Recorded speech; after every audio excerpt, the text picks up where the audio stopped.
인사하겠습니다. 보고 싶었습니다. 자랑스럽습니다. 예, 감사합니다. 우리 또 유아실에 이렇게 원래는 불이 꺼졌는데 오늘 불이 켜져서 너무너무 감사합니다. 예, 감사하고 또 우리 또 서울에서 이제 성민이가 또 이렇게 예배 참석해서 감사하고 이렇게 내려오면은 항상 이 예배 자리에 있다라는 게 너무너무 참 귀하고 감사합니다. 오늘 저는 본문의 말씀을 가지고 이루하십시오 라는 제목으로 함께 말씀의 은혜를 나누도록 하겠습니다. 오늘 본문은 예수님의 갈릴리 후기 사역이라고 합니다. 초기 사역은 갈릴리에서만 복음을 전했다고 해서 초기 사역이라 하고, 그리고 이때가 예수님의 공생의 2년이 되던 때입니다. 2년 동안 예수님의 공생의 3년 중 2년 동안 갈릴리를 중심으로 이제 복음을 이제 전했다라는 거예요. 이제 2년이 되었다라는 말은 이제 1년이 남았다라는 말이죠. 그러니까 예수님 공생에 1년을 남겨두고 갈릴리 후기 사역을 이제 시작을 합니다. 갈릴리 후기 사역을 시작한다는 말은 이제는 갈릴리만이 아니라 갈릴리를 벗어나는 것을 말하는 것입니다. 사진에도 제가 준비를 했는데 갈릴리 안에 나사렛이 있잖아요. 그래서 이제 중구에 성안동이 있듯이 갈릴리에 이제 나사렛이 있는데, 이제는 이게 초기 사역이고 이제 후기 사역은 어디까지 이제 복음을 전하니까 우리가 마가복음 7장에 우리가 보게 될 텐데, 거기 보면은 수로보니게 여인이 나와요. 이 수로보니게 여인은 어디 사냐니까 두로에 사는 거예요.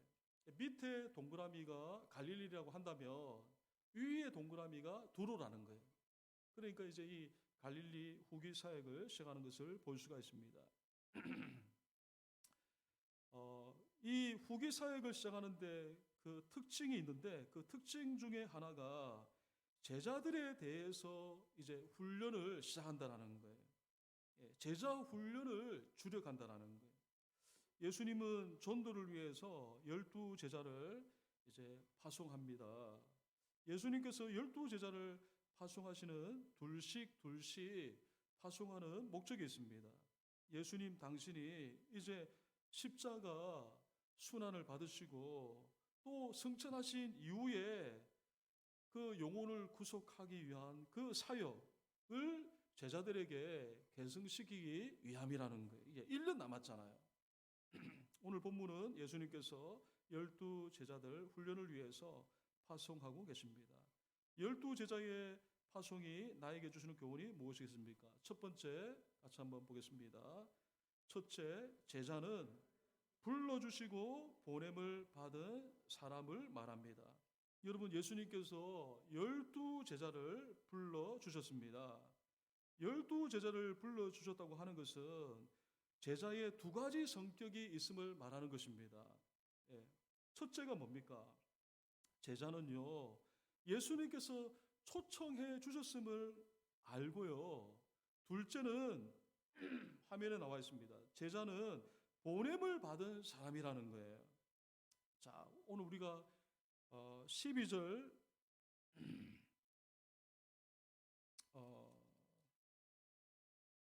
7절이군요. 7절을 여러분 보십시오. 12제자를 부르사 둘씩 보내시며 말씀하고 있죠. 여기 이제 두 단어가 보이는데 부르사, 그리고 또 한 단어는 보내시며라는 단어를 볼 수가 있어요. 부르사라는 이 단어 안에는요, 예수님께서 오늘 저와 여러분을 초청해 주셨다는 것을 말하고요. 그리고 보내시며라는 이 단어는 글자 그대로 보냄을 받은 것을 말하는 것입니다. 여러분, 신앙은요, 두 단어를 알아야 됩니다. 불러주시고 보내셨다라는 이 두 단어를 알아야 됩니다.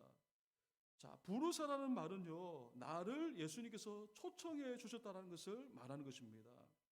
예수님께서 나를 초청해 주셨다고 하는 것은요, 참으로 감사한 것 중에 감사한 것입니다. 누가 불러주셨습니까?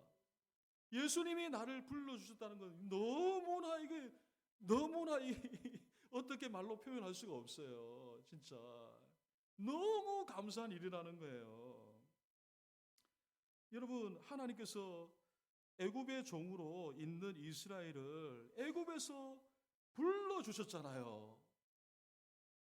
그와 같은 것이에요. 오늘 저와 여러분을 예수님께서 불러주셨다고 하는 것은요, 과거에 이 애굽에서 노예로 살던 이스라엘을 하나님께서 불러주셨다라는 것을 말하는 것입니다. 예수님께서 우리를 초청해 주신 것은요, 그와 같은 것입니다. 다음은 보내시며 라는 단어입니다. 이 보내심이라는 단어는요, 하나님의 대표가 됐다는 걸 말하는 겁니다. 하나님을 대표하는 사람이 되었음을 말하는 것입니다. 우리가 잘 아는 베드로전서 2장 9절 말씀을 보면은요, 하나님의 백성인 저와 여러분을 왕 같은 제사장이라고 불러 주셨습니다. 우리는 하나님을 대표하는 어떤 사람입니까? 왕 같은 제사장들이라는 거예요. 사람들이 하나님을 눈으로 볼 수 없지만은 오늘 저와 여러분을 통해서 누구를 보는 거예요? 하나님을 바라보는, 하나님을 본다라는 거예요. 여러분들을 통해서 오늘 나와 여러분을 통해서 누구를 보는 겁니까? 하나님을 보는 거예요. 예, 그래서 우리는 왕 같은 제사장들이라는 거예요. 자, 부르시고 보내시며 두 단어를 통해서 우리가 깨닫는 것은요, 한 가지가 아닌 두 가지를 기억하며 살아야 하는 것을 말하는 것이죠. 하나님께서 나를 불러 초청해 주신 것만을 기억하고 사는 것이 아니라 나를 초청해 주셔서 하나님의 대표로 사는 것을 우리가 알아야 한다는 것이죠. 하나님께서 나를 불러 초청해 주신 것만 아는 것도 중요하지만, 그렇게 되면은 결국에는 나 자신만을 위해 사는 것입니다. 내 가정이 중요하지 않다는 말이 아니에요. 내 가정이 중요해요. 그러나 이 불러주셨다는 것만 알면은요, 나 그리고 내 가정밖에 모른다는 거예요. 그러나 하나님께서 우리를 불러주실 때는요, 하나님을 대표하는 사람이 되기를 바란다는 거예요. 하나님을 대표한다고 하는 것은요, 다른 사람을 하나님께로 초청하는 삶을 말하는 겁니다. 전에 누군가 나를 하나님께로 초청했잖아요. 이제는 나도 누군가를 하나님께로 초청하여 살아야 함을 말하는 것입니다. 예수님께서 우리를 제자 삼은 목적은요, 나도 누군가를 초청해서 하나님께서 인도하는 것을 말하는 것입니다. 이해가 되십니까? 대전에 카이스트라는 대학이 있지 않습니까? 예. 카이스트 총장님이 이강훈이라는 총장님인데, 카이스트에 들어온 학생들 중에 수업을 못 따라오는 학생들을 이야기했어요. 카이스트 아무나 들어오는 학교가 아니잖아요. 근데 학교에 그렇게 어렵게 들어왔는데 수업을 못 따라간다는 거예요. 이야기인즉 이 학생이 카이스트에 들어오기 전에 주입식 교육으로 달달달달 이 외우기만 한 학생들은요, 카이스트에 들어와도 수업을 못 따라한다는 거예요. 수업을 못 따라한다는 말을 하면서 그 총장님이 하시는 말씀이 뭐냐니까, 그 카이스트의 인재상을 말씀을 하시더라고요.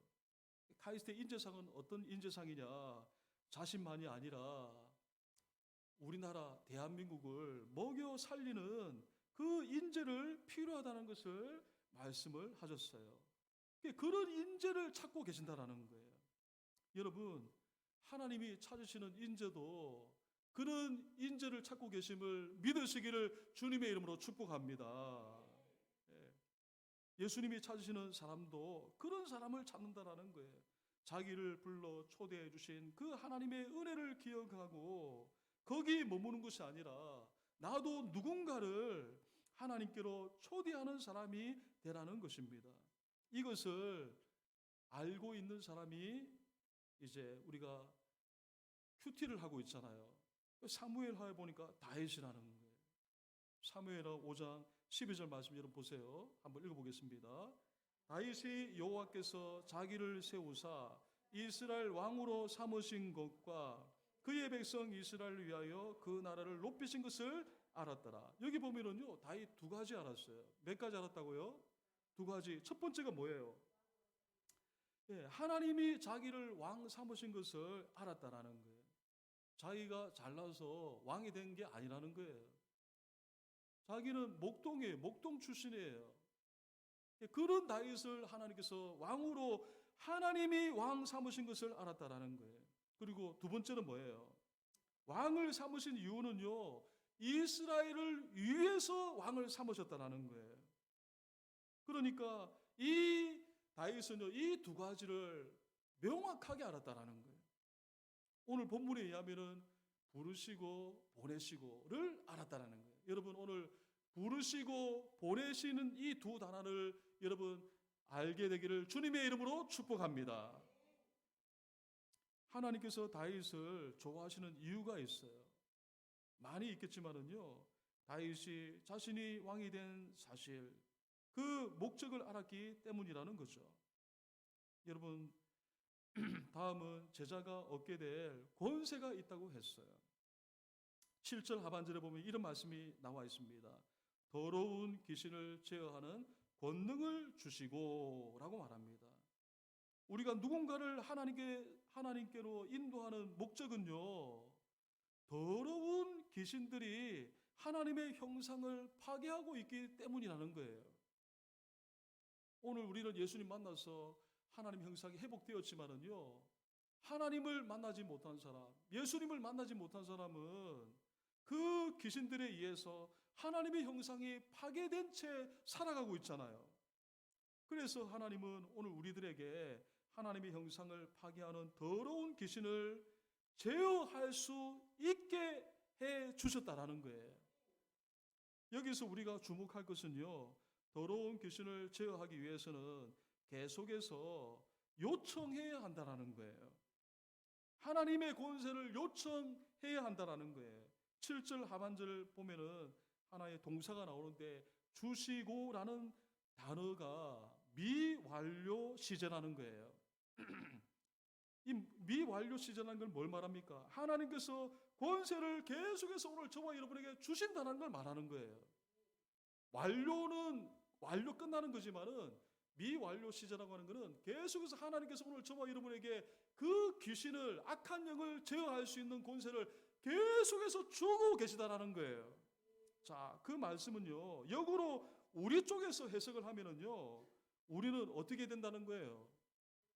계속적으로 구해야 한다는 걸 말하는 거예요. 하나님은 오늘 저와 여러분에게 그 귀신을 제어할 수 있는 권세를 계속해서 주고 계셔요. 악한 영을 제어할 수 있는 그 권세를 계속해서 주고 계셔요. 우리 쪽으로 말하면 뭡니까? 계속적으로 구해야 한다는 거예요. 하나님의 권세를 계속해서 구할 때에 더러운 귀신을 내쫓게 된다는 것입니다. 한두 번 구하는 것이 아니라 어떻게 계속해서 사모함을 가지고 구하시기를 주님의 이름으로 축복합니다. 우리가 초청하고자 하는 이 영혼들이 있지 않습니까? 그 영혼들 누가 잡고 있습니까? 귀신들이 붙잡고 있지 않습니까? 그 귀신들을 내쫓을 수 있는 권세를 여러분 한두 번 구하는 것이 아니라 계속해서 구하시기를 주님의 이름으로 축복합니다. 그래서 한 영혼을 하나님께 인도해야 되잖아요. 그래서 한 영혼을 인도하는데 귀하게 쓰임 받으시기를 주님의 이름으로 축복합니다. 둘째로 같이 한번 읽어보겠습니다. 복음 전파만큼 삶이 중요합니다. 제자에게는요, 삶의 방식이 있어요. 여러분 들어보세요. 제자의 삶의 방식은요, 처음도 복음 전파, 마지막도 복음 전파라는 거예요. 복음을 위해서 사는 거예요. 제자의 삶의 방식은요, 처음도 이 복음을 위해 살고요, 마지막도 복음을 위해서 사는 거예요. 8절 상반절 말씀 보세요. 명하시되 여행을 위하여 이렇게 시작하지 않습니까? 여기 여행이라는 단어는요, 원어에 보면은 이거 길이라고 나와 있어요. 길, 로드, 길이라고 나와 있어요. 그러니까 제자의 삶에는 길이 있다라는 거예요. 길이. 이 길은 다른 말로 하면은 삶의 방식을 말하는 거예요. 여러분, 오늘 우리 모두가 제자의 삶을 사시기를 주님의 이름으로 축복합니다. 그러기 위해서는 오늘 저와 여러분들은 삶의 방식이 있어야 된다는 거예요. 그 삶의 방식은 처음도 복음을 위해 사는 것이고 마지막도 복음을 위해서 사는 것입니다. 그렇게 하다가 하나님 앞에 서는 것입니다. 여러분, 삶의 방식 첫 번째가 보세요. 삶의 방식 첫 번째가 뭡니까? 하나님의 사람은요, 하나님이 지켜주시기 때문에 염려할 필요가 있다 없다? 없다라는 것입니다. 여러분, 염려하지 마시기를 주님으로 축복합니다. 8절 중반절 말씀 보면은요, 이렇게 나와요. 지팡이 외에는 양식이나 배낭이나 전대의 돈이나 아무것도 가져라, 가지지 말라, 가지지 말라. 같은 내용을 다룬 마태복음에는요, 아예 지팡이도 가지지 말라고 말하고 있습니다. 마태복음 10장 10절 말씀 보겠습니다. 여행을 위하여 배낭이나 두벌 옷이나 신이나 지팡이를 가지지 말라. 이는 일꾼이 자기의 떡을 먹는 것이 마땅함이라. 같은 내용을 마태복음에서는요, 지팡이도 가지지 말라라고 말했어요. 이 마태복음에서 지팡이의 뜻은요, 아마도 이 지팡이는 신변 보호를 말하는 것 같아요. 누가 짐승들이 오면 이게 맞대기로 이렇게 공격해야 되지 않습니까? 짐승이 해치지 못하도록 신변 보호용으로 사용한 것 같습니다. 그 신변 보호도 마태복음에서는 그 신변 보호를 위해서 지팡이를 가지지 말라는 거예요. 마가복음에서는 어떻게 해요? 신변 보호의 이 지팡이의 신변 보호의 뜻보다는요, 장거리 전도를 하면서 피로를 덜어주는 용도로 사용한 것 같아요. 어쨌든 지팡이 외에 다른 것을 가지지 말라는 뜻은요, 하나님이 다 지켜주신다는 거죠. 하나님이 다 지켜주시기 위해 염려할 필요가 있다 없다? 없다라는 것입니다. 여러분, 복음을 위해서 살면은요, 하나님이 다 책임지시는 거예요. 복음 전파가 중요하다는 거죠. 마태복음 6장 33절 우리가 잘 아는 말씀인데 화면에는 제가 담지 않았습니다. 먼저 그의 나라와 그 의를 구하라. 그리하면 이 모든 것들을 너에게 더하시리라.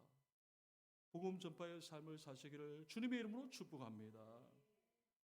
하나님께서 지켜줄 테니 걱정하거나 염려하지 말라는 거예요. 복음 전파의 삶 둘째로, 복음 전파는요, 사람의 힘으로 되는 것이 아니라 하나님의 도우심이 있어야 한다는 거예요. 9절 말씀도 보겠습니다. 신만 신고 두벌 옷도 입지 말라 하시고. 8절과 어떻게 보면 일맥상통하는 말인데 다른 말로 하면 하나님의 도우심이 있다는 거예요. 하나님의 복음 전파를 하는 사람에게 신도 옷도 준비해 준다, 도와주신다라는 말씀입니다. 그러니까 신과 그리고 옷도 신경 쓰지 말고 어디에 신경 쓰면, 복음 전파에 신경을 쓰면 하나님이 도와주시니 공급자 되시는 그 하나님을 온전히 의지하라는 말씀입니다. 복음 전파의 삶을 사는데 신도 그리고 옷도 신경 쓰면은요, 정작 복음을 전파할 수가 없는 거예요. 그러나 복음 전파에 힘을 쓰면요, 하나님께서 도우신다라는 거예요. 그 하나님을 의지하라는 거예요. 복음 전파에 힘 쓰셔서 하나님의 그 도움을 경험하시기를 주님의 이름으로 축복합니다. 그 수넴 여인, 열왕기 하에 보면은 그 수넴 여인이 아들하고 떡 먹고 이제 마지막 남은 양식을 먹고 죽으려고 그랬는데 그 엘리사가 그 떡 나에게 달라고 하니까 주지 않습니까? 그러니까 이제 기름병을 가져와라. 그래서 이제 기름병을 가져오니까 기름을 막 채워주잖아요. 그러니까 복음 전파에 힘을 쓰면은요, 하나님이 도우신다라는 거예요. 복음 전파의 삶 세 번째, 하나님의 사람은 복음 전파 외에 어떤 것도 관심을 두지 말라라는 거예요. 10절 말씀 보세요. 어디서든지 누구의 집에 들어가거든 그곳을 떠나기까지 거기 유하라 라고 말합니다. 다시 말해서 핍박이 있어서 그곳에서 벗어나는 기까지는 복음만을 전하라는 거예요. 거기에서 복음사에게 최선을 다하라는 말씀입니다.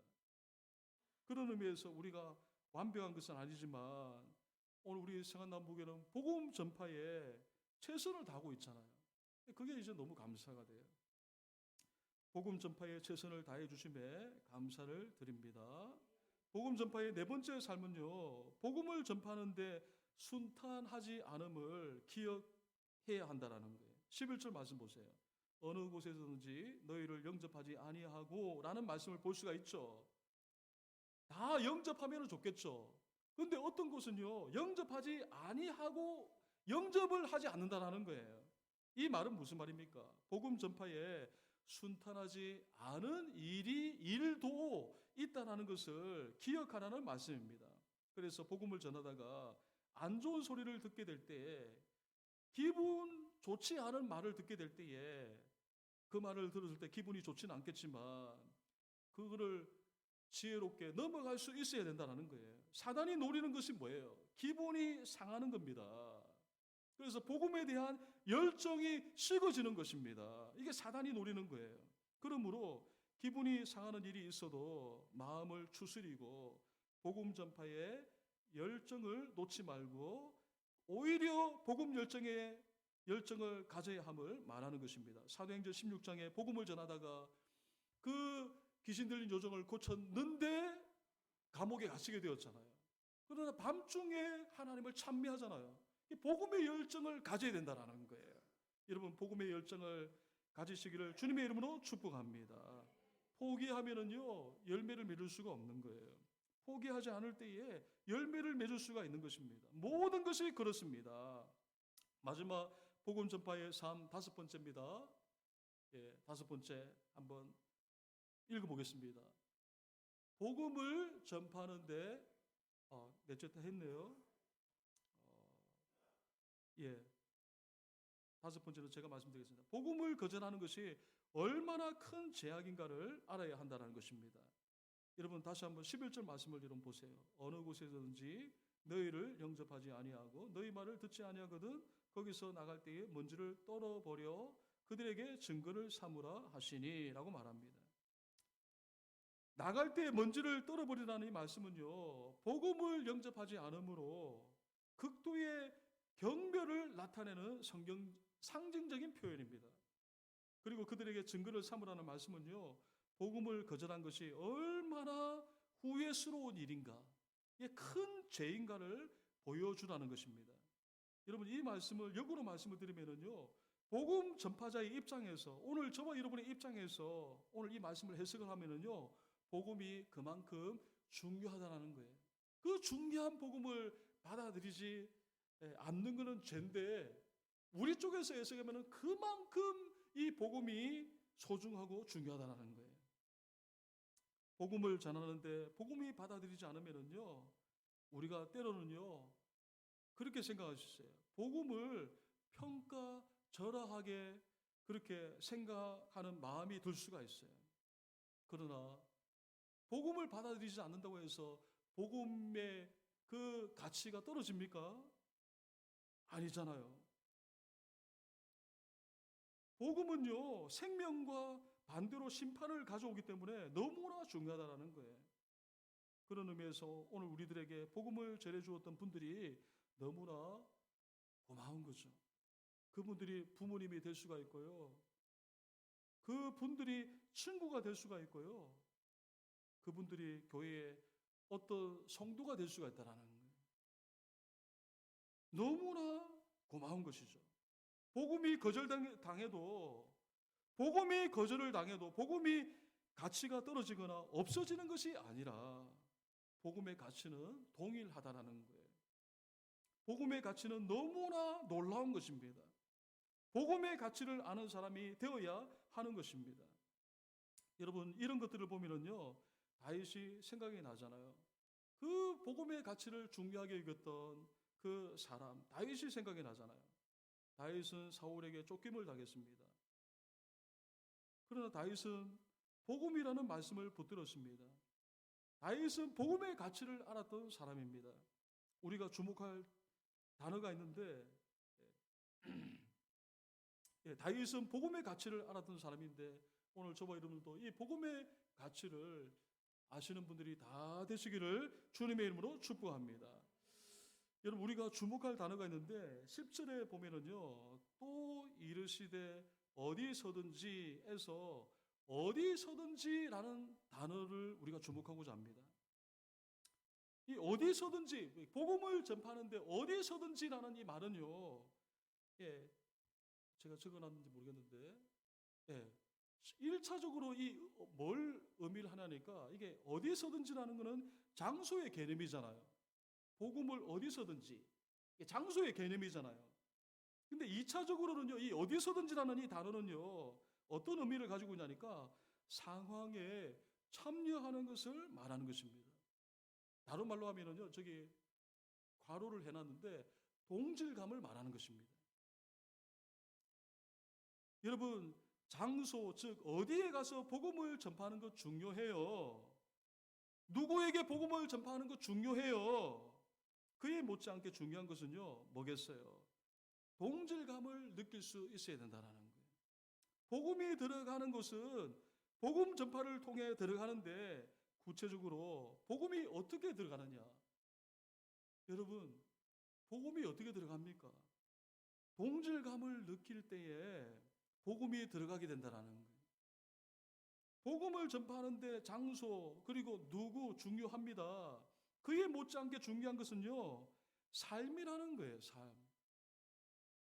복음을 믿지 않는 사람 거의 대부분이 어떻게 복음을 받아들이냐니까 그 복음을 전해주는 그 사람의 삶을 보고 아 내가 이거 복음을 내가 받아들여야 되겠다 해서 복음을 받아들이게 된다는 거예요.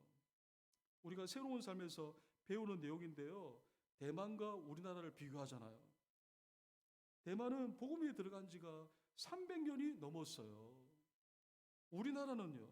100년이 넘었어요. 200년이나 차이가 나요. 우리나라는 대만보다도 기독교 역사가 짧아요. 그러나 복음화율은 우리나라가 훨씬 많죠. 이유가 있습니다. 대만과 한국에 복음을 전해준 선교사님들의 삶이 있다라는 거예요. 대만을 위해서 희생하신 선교사님은 없다고 그래요. 대만에도 선교사님이 들어갔는 데 있잖아요.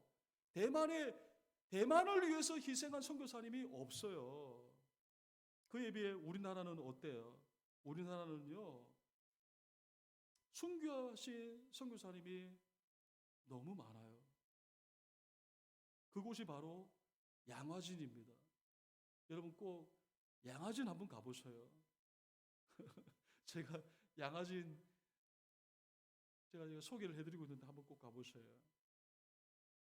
우리나라의 보물이잖아요.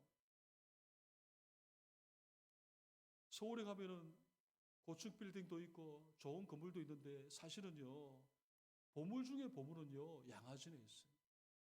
합정동 7번 출구에 나오면 됩니다. 7번 출구까지는 제가 모르겠는데 하여튼 합정동 역에서 내려가지고 조금 내려오면 이제 양화진이 있습니다. 청년 때 제가 가고 애들을 데리고 이제 또 봐라 해가지고 유리가 중학생 때 데리고 이제 아무 생각이 없을 때 애를 데리고 갔거든요. 보라고. 그래 또 다음에 또 올 수 있지 않습니까? 우리나라의 보물 중에 보물이에요. 제가 새로운 삶에서 또 소개를 했죠. 일본의 주남선 선교사님, 삼공부적의 기도의 삶의 저자잖아요. 이분은 이제 일본에서 이제 은퇴를 하셨는데 주남선 선교사님이 이런 말씀하셨어요. 한국에서 이렇게 선교팀이 오지 않습니까? 우리가 원하는 게 아니라 우리가 원하는 것은 선교지가 원하는 팀이 되어야 한다고 했습니다. 그래서 이제 4개 팀을 소개했는데요. 오지마 선교팀, 그리고 두 번째는요, 오나 마나 팀. 프로그램을 잘 준비해 오지만은요, 그것으로 그냥 끝이에요. 세 번째 팀, 다시 오소서 팀. 이 팀은요, 도움이 되는 팀이에요. 마지막 어서 오소서 팀. 이 팀은요, 참 이 팀이 오면은 일본의 복음화율이 0.12%, 0.2%라거든요. 0.2%. 0.5도 아닙니다. 그러면 이제 얼마나 이게 이제 여러 가지 영적으로 많이 눌리겠습니까? 거기서 복음을 전한다고 한다면. 근데 이 오소서 팀은요, 오면은 선교사님이 이제 회복이 된다는 거예요. 그리고 현지 교회에 도움이 된다는 거예요. 그리고 일본에 오기 전에 미리 플랜을 짜가지고 어떻게 도와드려야 될지 기도하고 온다는 거예요. 이게 이제 오소서 팀의 특징이라는 거예요. 여러분, 자기들이 원하는 것이 아니라 그 선교지에 원하는 팀으로 온다는 것이죠. 한마디로 그분들의 뭘 가지고 온다는 거예요? 삶을 가지고 온다는 거예요. 대만이 우리나라보다도 기독교가 200년 일찍 전해졌지만 그 선교사님이 삶이 거기에 떨어지지 않으니까, 그러나 200년이는 늦은 우리 대한민국이지만 그 우리나라에 와서 선교사님이 삶을 전해주었으니까 오늘 우리가 이렇게 복을 받게 된 것이죠. 여러분, 어디에 그리고 누구에게 그에 못지않게 중요한 것은요, 삶이 중요하다는 거예요. 제자가 되는 것은요, 가르쳐서가 아니라 보여서 제자가 되는 거예요. 삶을 통해서 나와 같은 제자가 나오는 것입니다. 사랑하는 성도 여러분, 예수님을 믿는 것은요, 내가 예수님 믿는 것은요, 누가 나를 가르쳐서가 아니죠. 나에게 삶을 전해주었기 때문이죠. 여러분, 이 삶을 기억하셔서 나도 누군가에게 삶을 보여줄 수 있는 그런 분들이 다 될 수 있게 되기를 주님의 이름으로 축복합니다. 마지막 세 번째로 같이 한번 읽어보겠습니다. 하나님의 사역은 기적만이 아니라 섬김도 필요하다는 것입니다. 하나님의 사역을 하기를 원해요. 하나님은요, 오늘 저와 여러분이 하나님의 사역을 하기를 원해요. 두 가지가 필요해요. 몇 가지요? 첫 번째는 뭐예요? 하나님의 전신갑주로 무장해야 한다는 것이고요. 두 번째는 뭐예요? 위로가 필요하다는 거예요. 자, 첫 번째, 하나님의 전신갑주로 무장해야 한다는 것인데 11절과 13절 상반절에 이렇게 말해요. 제자들이 나가서 회개하라 전파하고 많은 귀신을 쫓아내며 라고 말씀합니다.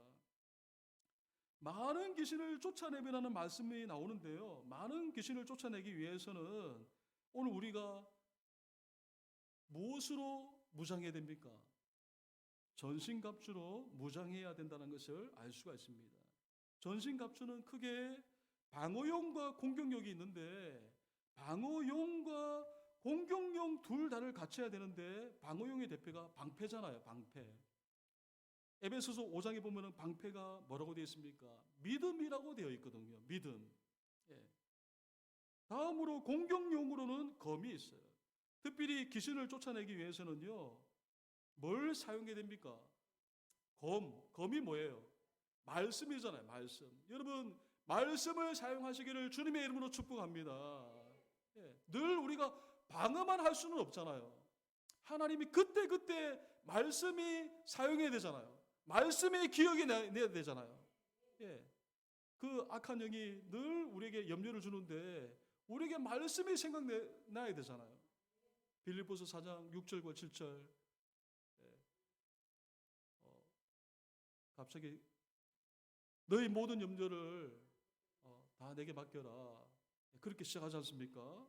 그 말씀이 이제 우리의 공격력이라는 거예요. 공격력. 그 말씀을 사용해야 된다는 거죠. 여러분, 말씀의 검으로 악한 영을 쫓아내시기를 주님의 이름으로 축복합니다. 말씀이 없으면은요, 당하고 마는 거예요. 그래서 하나님의 사역을 위해서는 둘째, 뭐가 필요해요? 위로가 필요하다는 거예요. 13절 중반절 말씀 보세요. 많은 병자에게 어떻게 해라? 기름을 발라 고치더라. 여기 기름이라는 단어를 볼 수가 있는데요. 기름은요, 하나님의 도움을 말하는 거예요. 구체적으로 세 가지 의미가 있는데 화면에 나와 있습니다. 첫 번째, 위로하다. 두 번째, 시중들다, 보살피다. 마지막 세 번째, 섬기다라는 이 세 가지 의미가 있어요.